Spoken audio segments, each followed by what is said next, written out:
UPSC mains answer start करते हैं। प्रश्न है, ब्रिटिश नीतियों के विरुद्ध किसानों द्वारा आरंभ किए गए अधिकतर विरोध प्रदर्शन, विद्रोह और आंदोलन स्थानीय स्थानीय शिकायतों से उत्पन्न हुए थे। ये स्थानीय ही बने रहे।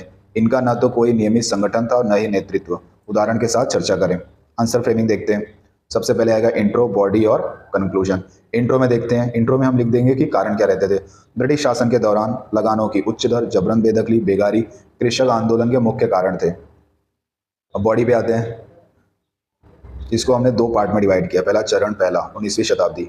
इस चीज़ की विशेषता क्या थी? फर्स्ट पॉइंट, ये विद्रोह उनके निकटतम शत्रुओं के विरुद्ध निर्देशित थे। नील विद्रोह और दक्कन। निकटतम शत्रु मतलब साहूकार, ये सब, अंग्रेजों के विरुद्ध नहीं, इसलिए निकटतम शत्रु लिखा है। सेकेंड पॉइंट, ये विद्रोह उद्देश्य विशिष्ट के निवारण तक ही सीमित थे। अगर उनका जो काम रहता था, लगान माफ करो, लगान माफ हो जाता था, खत्म हो जाता था आंदोलन। एग्जाम्पल देना है, पाबना विद्रोह, जमींदारों द्वारा काश्तकारों पर किए जा रहे शोषण के विरुद्ध घटित हुए थे। थर्ड पॉइंट, पहुंच केवल घटना से संबद्ध क्षेत्र तक ही सीमित होती थी, उससे बड़ा इनका एक्सपांड नहीं हो पाता था। इन आंदोलनों को सार्थक दिशा प्रदान करने हेतु कोई स्थायी संगठन नहीं था। संगठन न होने की वजह से हर बार इनको इकट्ठा होकर लड़ना पड़ता था। कोई संगठन होता तो उसके माध्यम से लड़ सकते थे। फिफ्थ, उपनिवेशवाद के चरित्र की पर्याप्त समझ और भविष्य के सामाजिक, आर्थिक, राजनीतिक विचारधारा का भी अभाव था। किसानों को पता ही नहीं था ये सब क्या होता है।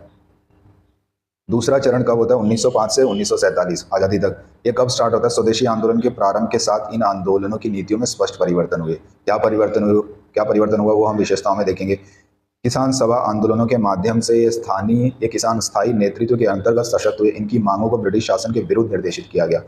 मतलब इसमें पता चल गया कि मेन जड़ अंग्रेज थे, इसलिए ब्रिटिश शासन के अगेंस्ट इनको निर्देशित किया जाने लगा। आपसी भाईचारे की भावना अधिक सशक्त थी। उदाहरण, एका आंदोलन। थर्ड, इन्होंने जनमत जुटाने हेतु एक माध्यम के रूप में कार्य किया। उदाहरण, बारदोली सत्याग्रह जो पत्रिका थी 1926 में, इसके माध्यम से एकजुट हुए थे।